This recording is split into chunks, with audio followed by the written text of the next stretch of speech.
কাঠগড়ায় বিষণ্ণ আনিস আলমগীর ক্ষোভ জানালেন সাংবাদিকদের নিয়ে। ক্ষোভটা হলো এই যে তার মুক্তির ব্যাপারে সাংবাদিকরা কিছু বলছে না।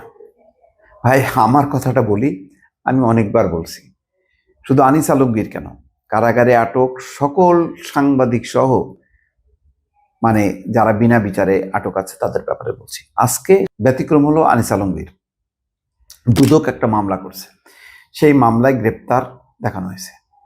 সেটা হচ্ছে মানে তার অবৈধ ইনকাম, মানে তার যেই স্টেটমেন্ট, সেই স্টেটমেন্টের অতিরিক্ত সম্পদ অর্জন। এটা হলো সবচেয়ে সহজে যে কারোরই, মনে করেন আমার জিনিসপত্র ফার্নিচারের দাম আমি বললাম 5 লাখ টাকা, দুদক বললো যে 10 লাখ টাকা, ওই অতিরিক্ত 5 লাখ টাকা আমি অবৈধভাবে এটা মানি লন্ডারিং করছি বা দেখাইছি আর কি, এটার হিসাব দেইনি আর কি। যাই হোক, এগুলি অনেক গোলমেলে বিষয়। ঘটনা হলো যে আনিস আলমগীরের গ্রেপ্তারটা রাজনৈতিক।